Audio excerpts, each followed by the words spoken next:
Hello दोस्तों, मेरे इस चैनल पर आप सभी का बहुत स्वागत है। अपने इस चैनल पर मैं देश विदेश में हुई अपराधों की कहानियां लेकर आती हूं।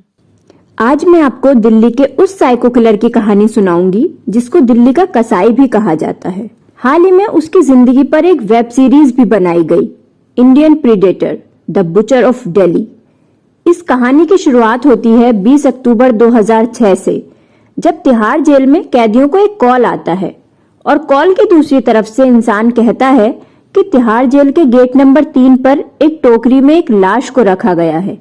ये सुनकर सबके पैरों के नीचे से जमीन खिसक जाती है। तिहाड़ जेल के बाहर एक लाश को रखना इतना जोखिम भरा काम वही इंसान कर सकता था जो बिल्कुल बेखौफ हो। जब बाहर जाकर देखा गया तो वाकई उस फुटपाथ पर एक टोकरी रखी मिली जिसमें एक लाश को बांधकर रखा गया था। साथ ही उस टोकरी में एक नोट भी था जिसमें पूरे भारत के कानून व्यवस्था को बहुत सारी गालियां दी गई थी। बेसिकली उस लेटर में कहा गया था, catch me if you can. साफ जाहिर था कि जिसने भी ये लाश और नोट छोड़ा था वो हिंदुस्तान की कानून व्यवस्था से बहुत नाराज था।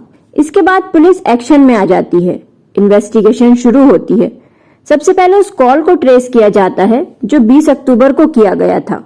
उसमें यह पता चलता है कि वो कॉल एक एसटीडी बूथ से आया था। बूथ के बाहर उसकी रखवाली करने वाले की मदद से उसका स्केच बनवाया गया। लाश के साथ मिले नोट की गहनता से जांच की गई और कॉलर के एसेंट के बारे में पता किया गया। इससे पता चला कि वो बिहारी हो सकता है। इन्वेस्टिगेशन आगे बढ़ ही रही थी कि 25 अप्रैल 2007 को एक बार फिर पुलिस की घंटी बजती है। फिर वही आवाज और तिहाड़ जेल के गेट नंबर 3 की तरफ इशारा। एक बार फिर उसी स्पॉट पर एक लाश रखी गई थी। लाश को इतना सख्ती से बांधा गया था कि सोसाइटी के बाहर मौजूद पुलिस भी उसे खोल नहीं पा रही थी। तभी भीड़ में से एक आदमी निकलकर कहता है कि वो इस बॉडी को खोल सकता है। उसने अपने चाकू से इस बॉडी को खोल भी दिया। बाद में एक हैरान कर देने वाली बात ये सामने आई कि जिस आदमी ने उसको खोला था वो खुद कातिल ही था। इस केस की तफ्तीश के लिए पुलिस की एक स्पेशल टीम बनाई गई थी, क्योंकि उसके मर्डर करने के तरीके और बाद में बॉडी को तिहाड़ जेल के बाहर छोड़ने के उसके तरीके को देखकर ये पता चल चुका था कि ये कोई आम मर्डरर नहीं है, बल्कि एक साइकोपैथ सीरियल किलर है। पुलिस को इस केस को सॉल्व करने में बहुत चुनौती का सामना करना पड़ा, क्योंकि तिहाड़ के बाहर सिर्फ लाश का धड़ ही रखा जाता था, इसलिए बॉडी का आइडेंटिफिकेशन ही नहीं हो पाता था। पुलिस को कोई भी आइडिया नहीं था कि ये बॉडी किसकी थी और इनकी जान कहां ली गई। पूरे दिल्ली में इस सीरियल किलर की तलाश शुरू की गई। पुलिस को फिर एक बार खबर मिली कि तिहाड़ जेल के गेट नंबर 3 पर एक और सर कटी हुई लाश छोड़ी गई है। इस बार लाश के साथ मिले नोट में उस किलर ने लिखा था कि उसे पकड़ने के लिए बहुत बड़ा इनाम रखा जाना चाहिए, क्योंकि उसे अपने किए पर बहुत घमंड है।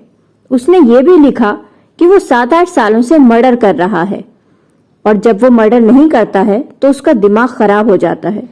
किलर की इन बातों को जानकर इस बात का डर था कि वो अपने इस पैटर्न को फॉलो करते करते और भी ज्यादा क्राइम करेगा।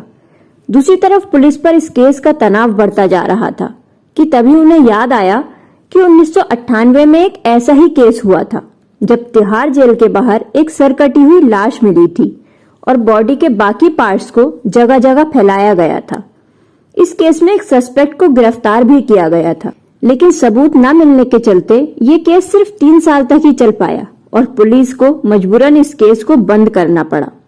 अब पुलिस इसी दिशा में अपनी इन्वेस्टिगेशन को आगे बढ़ा रही थी।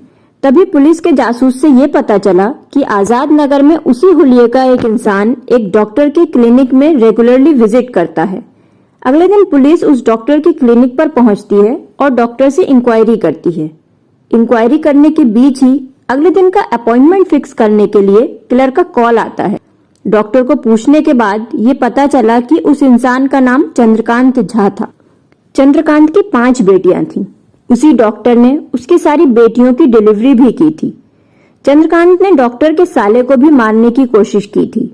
अपनी इन्वेस्टिगेशन को आगे बढ़ाते हुए पुलिस ने डॉक्टर के ब्रदर इन लॉ से भी पूछताछ की और वहीं से उन्हें यह पता चला कि चंद्रकांत के पास एक मोटर कार्ट है जिस पर वो सब्जियां बेचता है। यही छोटी सी जानकारी पुलिस के लिए बड़ी साबित हुई। इसी इंफॉर्मेशन के बेसिस पर पुलिस को चंद्रकांत का घर मिल गया और कुछ ही घंटों में चंद्रकांत पुलिस कस्टडी में था। उसके चेहरे पर पछतावे की एक भी रेखा नहीं थी और ना ही कोई डर था। वो पुलिस को एक शर्त पर सब बताने को राजी हो जाता है। उसने शर्त रखी कि पुलिस उसे न मारेगी और ना ही धमकी देगी। वो अपने नाम से शुरू करता है, चंद्रकांत झा। आगे वो बताता है कि वो अपनी 5 बेटियों के साथ दिल्ली में रहता था, लेकिन अपने सीरियल किलर के इस प्रोफेशन को सीरियसली लेते हुए उसने हैदरपुर में घर ले लिया था। दिल्ली में दूसरे प्रदेशों से आने वाले माइग्रेंट्स को जिस तरह का भेदभाव झेलना पड़ता है वो चंद्रकांत ने भी सहा। उसने दिल्ली में आकर सबसे पहले सब्जी मंडी में काम करना शुरू कर दिया, जहां वो सब्जी की बोरियों को ट्रक में लोड और अनलोड किया करता था। सब कुछ सही चल रहा था।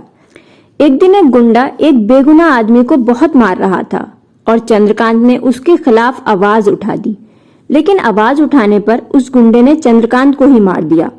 चंद्रकांत की मरने जैसी हालत हो गई। वो खुद ही उठा और पास के अस्पताल में भर्ती हुआ।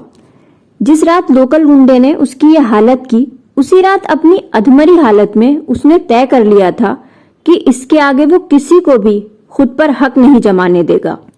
रिकवर होने के बाद चंद्रकांत ने मार्शल आर्ट्स सीखा। जहां चंद्रकांत काम किया करता था वहां पर भी उसके यूनियन लीडर के साथ काफी लड़ाई हुई। यूनियन लीडर सारे लेबर से हफ्ता लिया करता था। चंद्रकांत को लगता था कि ये उसकी खून पसीने की कमाई है। एक दिन चंद्रकांत ने उस यूनियन लीडर को पैसे देने से इनकार कर दिया, जिसकी वजह से उन दोनों के बीच हाथापाई हो गई। इसी लड़ाई में उस यूनियन लीडर के हाथ में कट लग गया। इस लड़ाई के बाद चंद्रकांत और उसकी बीवी को अरेस्ट किया गया, जबकि उसकी बीवी का इस लड़ाई से कोई लेना देना नहीं था। उसके बाद चंद्रकांत के साथ जेल में बहुत बुरा बर्ताव हुआ। कभी उसको नंगा किया जाता तो कभी भरपेट खाना नहीं दिया जाता था। जेल से निकलकर चंद्रकांत ने अपना पहला शिकार उसी यूनियन लीडर को बनाया।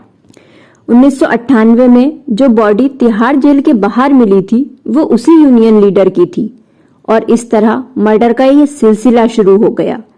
चंद्रकांत ने 2003 में उमेश और शेखर नाम के 2 लोगों की जान ली और फिर 2006 और 2007 में भी उसी पैटर्न पर मर्डर किए। पुलिस को आज तक तीनों मर्डर का कोई एविडेंस नहीं मिला है।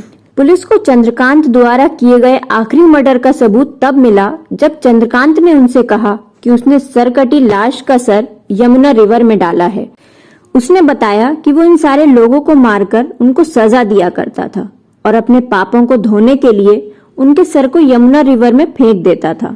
चंद्रकांत बिहार के गोसाई गांव का रहने वाला था।